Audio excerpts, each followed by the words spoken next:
AICC secretary Sawang మంత్రి అడ్లూరితో జీవన్ రెడ్డి భేటీ అయ్యారు. ఉదయం ఎమ్మెల్యే సంజయ్ మంత్రి అడ్లూరిని కలిశారు. జీవన్ రెడ్డి ఎమ్మెల్యే సంజయ్ మధ్య సయోధ్య కుదిర్చేందుకు మంత్రి అడ్లూరి ప్రయత్నం చేస్తున్నారు.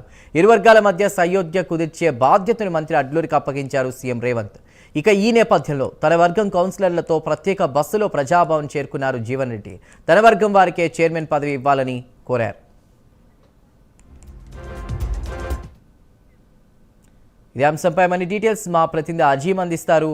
అజీం, సయోధ్య కుదిర్చేందుకు మంత్రి అడ్లూరి ప్రయత్నానికి సంబంధించి మీ దగ్గరున్న తాజా సమాచారం ఏంటి? జగిత్యాల పంచాయతీ హైదరాబాద్ ప్రజాభవన్ కు చేరుకుంది. జీవన్ రెడ్డి తనకు సంబంధించినటువంటి కౌన్సిలర్తో బస్సులో నేరుగా ప్రజాభవన్ కు వచ్చారు. మంత్రి అడ్లూరి లక్ష్మణ్ అలాగే ఏఐసీసీ సెక్రటరీ సవంత్ కు సీఎం రేవంత్ రెడ్డి జగిత్యాల బాధ్యతను అప్పగించారు. సో ఈ నేపథ్యంలోనే ఈ రోజు ఏదైతే సేవలాలు చేయడం సందర్భంగా అడ్లూరి లక్ష్మణ్ హైదరాబాద్ లోనే కార్యక్రమం ఉన్నారు. దీంతో ఇటే రావాలని చెప్పి పిలుపునివ్వడంతో జీవన్ రెడ్డి తనకు సంబంధించినటువంటి కౌన్సిలర్లతో అనుచరులతో నేరుగా హైదరాబాద్ చేరుకున్నారు.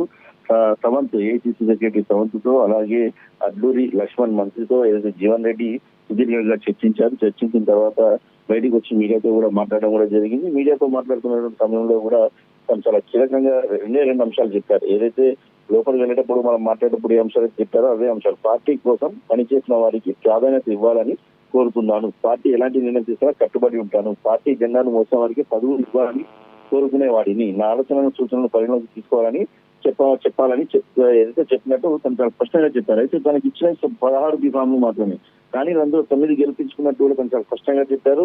అలాగే సంజయ్ బీఆర్ఎస్ పార్టీ నుంచి కాంగ్రెస్ పార్టీలోకి వచ్చిన సంజయ్ కి 34 బీఫామ్ ఇస్తే కేవలం 14 గెలిపించుకున్నారు. అయితే జీవన్ రెడ్డి ఇండిపెండెంట్ లకు సపోర్ట్ చేశారు. ఇండిపెండెంట్ కూడా దాదాపు 9 నుంచి 14 మంది గెలిచారు. దీంతో రెండు వర్గాలు అంటే ఒకటే పార్టీ అయినప్పటికీ కూడా రెండు వర్గాలు ఉన్నాయి. రెండు వర్గాలకు సంబంధించినటువంటి అభ్యర్థులకు ఏదైతే జీవన్ రెడ్డికి సంజయ్ కి కూడా సమాన అభ్యర్థులు. దీంతో ఎవరికి చైర్మన్ ఇవ్వాలి, ఎవరికి వైస్ చైర్మన్ దానిపైన ఏదైతే చర్చ జరిగింది. దీంతో సుదీర్ఘంగా జీవన్ రెడ్డితో చర్చించిన మంత్రి అలాగే సంజయ్ సవత్ కూడా ఏదైతే అంటే నిన్న ఏదైతే కొత్తగూడెం విషయంలో ఎలాగైతే జరిగిందో సిపిఐ కాంగ్రెస్ పార్టీకి సంబంధించినటువంటి విషయంలో ఎవరి దగ్గర ఎక్కువ స్థానాలు ఉన్నాయో వారికి మొదటిగా 2.5 years వైస్ చైర్మన్ ఇచ్చి తర్వాత డిప్యూటీ చైర్మన్, అలాగే 2.5 years తర్వాత మరొకరికి ఇటు వారికి అలాగే చైర్మన్ తర్వాత డిప్యూటీ చైర్మన్. మరి అదే రకంగా సంధి కుదురుస్తారు అని చెప్పి ఏదైతే వార్తలు వినిపిస్తున్నాయి. ఎందుకంటే జీవన్ రెడ్డి తర్వాత కొద్దిసేపటి క్రితమే ఏదైతే జైత్యాల ఎమ్మెల్యే సంజయ్ కూడా ఏదైతే ప్రజాభవన్ చేరుకున్నా ప్రజాభవన్లో చర్చిస్తున్నా సంజయ్ ఇది చర్చించిన తర్వాత దీంట్లో క్లారిటీ వచ్చే అవకాశం ఉంది. సో సంజయ్తో కూడా సుదీర్ఘంగా చర్చించే అవకాశం ఉంది. మీనాక్షి నటరాజన్ ఐసీసీ ఇన్ఛార్జ్ తో మాట్లాడే అవకాశం ఉంది. సో కాసేపు అయిన తర్వాత మరొకసారి వారు బయటకు వస్తారు. బయటకు వచ్చిన తర్వాత సంజయ్ నిర్ణయాన్ని అలాగే బీఐసీసీ నిర్ణయాన్ని పార్టీ నిర్ణయాన్ని అన్ని కూడా ఏదైతే మంత్రి అడ్లూరి లేదంటే ఏఐసీసీ సెక్రటరీ సవంత్ చెప్పేటువంటి అవకాశం మనకు కనిపిస్తుంది. చందు, మొత్తం పార్టీ జెండా మోసిన మాకే చైర్మన్ పదవి ఇవ్వాలని చెప్పి చాలా స్ట్రాంగ్గా చెప్తున్నారు. మరి ఎంతవరకు ఈ బాధ్యత అప్పగించారు కాబట్టి అడ్లూరి సక్సెస్ అయ్యే అవకాశం ఉంది. సో ఏ విధంగా ఉండిపోతుంది అనుకోవచ్చు? జీవన్ రెడ్డికి మధ్య చాలా మంచి రిలేషన్షిప్ ఉంది. తర్వాత జీవన్ రెడ్డి అంశరెడ్డిగా శిష్యుడిగానే అడ్లూరి లక్ష్మణ్ గా పేరు ఉంది. సో ప్రస్తుతం అడ్లూరి లక్ష్మణ్ మంత్రి పదవిలో కొనసాగుతున్నారు. అలాగే ఏఐసీసీ సెక్రటరీ సవంత్ కూడా బాధ్యతలు అప్పగిస్తారు కాబట్టి ఇద్దరు కలిసి కూడా ఏదైతే సుదీర్ఘంగా మాట్లాడి జీవన్ రెడ్డి చాలా పార్టీలో సీనియర్ నాయకుడు, మంత్రిగా పనిచేశారు, ఎమ్మెల్సీగా పనిచేశారు, ఎమ్మెల్యేగా పనిచేశారు, పార్టీలో అనేక పదవులు అనుభవించారు.